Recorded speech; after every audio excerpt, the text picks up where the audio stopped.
नमस्कार। इस वीडियो में मैं छायावादी काव्य की लघुत्रयी विषय पर बात करूंगा। हिंदी में छायावादी कविता के युग को आधुनिक काव्य में स्वर्ण युग कहा गया। तुलसी के बाद प्रसाद जैसी महनीय प्रतिभा ने जन्म लिया, जिसने मानस के बाद कामायनी जैसा विश्व साहित्य स्तरीय महाकाव्य का प्रणयन किया। प्रसाद जी को छायावादी काव्य का प्रवर्तक और प्रतिनिधि कवि माना जाता है। इस युग में पंत और निराला तथा महादेवी वर्मा जैसे शीर्षस्थ कवि भी हुए। छायावादी काव्य की वृहदत्रयी में जयशंकर प्रसाद, सूर्यकांत त्रिपाठी निराला और सुमित्रानंदन पंत आते हैं, और लघुत्रयी में महादेवी वर्मा, राम कुमार वर्मा और भगवती चरण वर्मा के नाम गिने जाते हैं। एक उक्त कवियों के अतिरिक्त गोपाल शरण सिंह, माखनलाल चतुर्वेदी, पंडित नरेंद्र शर्मा, जानकी वल्लभ शास्त्री, शिव मंगल सिंह सुमन, मुकुटधर पांडे, पद्म सिंह शर्मा, रामेश्वर लाल खंडेलवाल, नीरज, आरसी प्रसाद सिंह आदि छायावादी कवि भी किसी न किसी श्रेणी में रहे हैं। सुभद्रा कुमारी चौहान, रामधारी सिंह दिनकर की रोमानी कविताओं में भी ये प्रभाव हमें स्पष्ट रूप से दिखाई पड़ता है। जयशंकर प्रसाद की यदि हम बात करें तो प्रसाद जी सन 1970 में प्रकाशित इनकी काव्यकृति झरना ने हिंदी कविता में छायावादी युग का सूत्रपात किया। बाद में प्रकाशित आंसू ने छायावाद को पूर्ण प्रतिष्ठित करके लोकप्रिय भी बना दिया, और कामायनी के प्रकाशन से तो ये विश्व चर्चित हो गया। निरंतर दुखों से ग्रस्त और संघर्षरत प्रसाद जी क्षय के भयंकर रोग की चपेट में भी आए। प्रसाद जी ने प्रारंभ में ब्रज भाषा में काव्य रचना की, जो चित्राधार में प्रकाशित हुई। कानन कुसुम, प्रेम पथिक, महाराणा का महत्व, करुणालय, खड़ी बोली में रचित इनकी आरंभिक रचनाएं हैं। झरना से इनके काव्य वैशिष्ट्य ने जो आकार लिया वह आंसू, लहर और कामायनी में चरमोत्कर्ष पर जा पहुंचा। प्रसाद जी युगांतरकारी कवि थे। उन्होंने छायावादी काव्य का श्री गणेश करके हिंदी कविता को एक नई दिशा और नया उन्मेष दिया, चिरंतन प्रेम भावना को नया आयाम दिया और सौंदर्य के नए क्षितिजों का विस्तार भी किया। अब यदि हम जयशंकर प्रसाद के पश्चात पंडित सूर्यकांत त्रिपाठी निराला की बात करें तो ये स्वतंत्र प्रकृति के कवि थे और अपनी प्रकृति के अनुरूप ही कविता कामिनी को स्वच्छंदता देकर इन्होंने उसका स्वाभाविक संगीतमय सौंदर्य उद्भाषित करने की कोशिश की। स्वच्छंद कविताएं कुछ तुकांत हैं, कुछ अतुकांत हैं, दार्शनिक भी हैं ये और कवि भी हैं।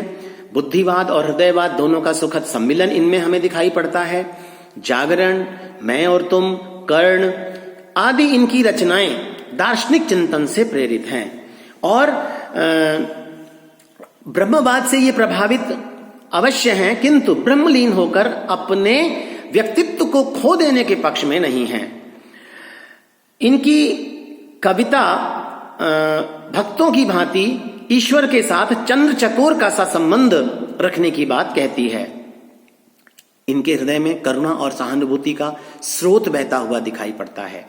जूही की कली में प्रकृति का सौंदर्य वर्णन मानवीकरण के रूप में किया है।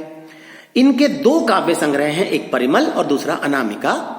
इनमें प्रेम, करुणा और वीरता प्रधान कविताओं का संग्रह है। इन कविताओं में उनके वैयक्तिक संघर्ष की छाया है। निराला जी के स्फुट गीतों का एक संग्रह गीतिका नाम से हम देखते हैं। इसमें साहित्य और संगीत दोनों को मिलाने पर उद्योग किया गया है। सुमित्रानंदन पंत एक तीसरे कवि हैं जो कि छायावादी काव्य की वृहदत्रयी में शामिल होते हैं। प्रकृति की सुरम्य गोद में जन्मे और वहीं पले बढ़े पंत निराला जी के शब्दों में हिंदी के सुकुमार कवि हैं। पंत जी ने खड़ी बोली में एक नए सौंदर्य की सृष्टि की है। बड़े सहृदय और सरल भाव के कवि हैं। व्यक्तित्व सुंदर और कवित्वपूर्ण है। निरंतर काव्य साधना में ये लीन रहे। इनकी काव्य रचनाओं में वीणा, ग्रंथि, पल्लव, गुंजन, युगांत, युगवाणी, ग्राम्या, स्वर्ण किरण, स्वर्ण धूल, उत्तरा, कला और बूढ़ा चांद, वाणी, चिदंबरा आदि हम देख पाते हैं। लोकायतन इनका सबसे बड़ा काव्य है, जिसे बृहदाकार काव्य भी कहा गया। ग्रंथि एक प्रेम प्रधान दुखांत खंड काव्य है। इसमें प्रेम की तीव्र अनुभूति मिलती है। वीणा और पल्लव में प्राकृतिक सौंदर्य के शब्द चित्र दिखते हैं। परिवर्तन कविता में प्रकृति संबंधी रहस्यवाद की झलक मिलती है और पल्लव में कलाकार का रूप अधिक है। इस प्रकार इनकी समस्त रचनाएं ऐसी रचनाएं हैं जो कि पाठक को अपनी ओर आकर्षित करती हैं और आकर्षित करने के साथ साथ उसको बांधकर भी रखती हैं। इसी प्रकार वर्तमान युग में यद्यपि मीरा और ध्रुव की सी प्रेम साधना और भक्ति भावना प्रायः असंभव ही है, क्योंकि आजकल का दार्शनिक चिंतन और जटिल जीवन भावना में बाधक होता है। फिर भी आजकल के कवियों ने भी आध्यात्मिक वियोग की सुंदर अभिव्यक्ति की और उसमें महादेवी वर्मा का बहुत ऊंचा स्थान है। पंत ने उनके विषय में लिखा था, नवयुग की मीरा बनकर तुम जग प्रांगण में छाई, प्रिय तरु की मधुलतिका सी कुछ भेद भरी परछाई। इनकी कविता में दुख की तीव्र अनुभूति है। अपने मानस के सूनेपन को सारे संसार में बिखरा पाती हैं। इनका रहस्यवाद ऐसा है कि आप मनुष्य की सीमाबद्धता से संकुचित नहीं होती और उसकी लघुता को ही उसका गौरव समझती हैं। ससीम में भी असीम को देखती हैं और एक कण में ही असीमता के दर्शन कर लेती हैं। महादेवी वर्मा जी विश्व में कोई ऐसा असीम नहीं पाती कि जिसका की पता ससीम में न लगे। इनके दुख में भौतिकता कम है और वह निराशा जनित भी नहीं है। वे लिखती हैं कि उनको जीवन में सुख बहुत मिला है, दुख शायद उसी की प्रतिक्रिया है। निहार और रश्मि के बाद इनकी नीरजा और सांध्यागीत नाम की 2 पुस्तकें प्रकाशित हुई। दोनों में साहित्य और संगीत का सुंदर समन्वय है। निहार में बालकों की सी विस्मयपूर्ण अनुभूति है, नाम के अनुकूल उसमें कुछ रूपरेखाहीनता है। रश्मि में अनुभूति के साथ चिंतन और प्रकाश है। नीरजा और सांध्यागीत में भावना के प्राधान्य के साथ लक्ष्य की भी झांकी है। जब साधारण भाषा भावना को वहन नहीं कर पाती है तो तभी गीत की सृष्टि होती है और इनके गीतों में बड़ी तीव्र वेदना दिखाई पड़ती है।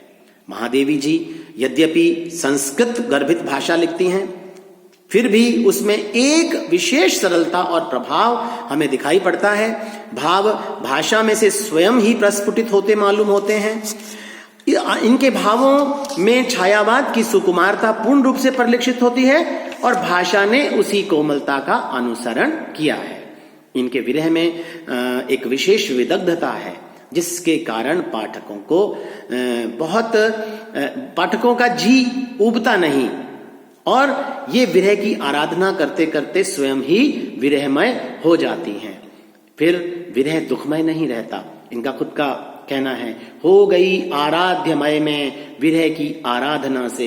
दीपशिखा इनकी प्रमुख कृति है। इसमें दीपशिखा की करुणामयी तपन के साथ मधुर स्निग्ध प्रकाश है। इसमें भी बंधनों में रहकर घुलते रहने की चाह है। इस प्रकार छायावादी काव्य की वृहत्रयी में प्रसाद, निराला, पंत और महादेवी वर्मा चारों समाहित होते हैं और ये चारों के चारों छायावाद के स्तंभ हैं। धन्यवाद।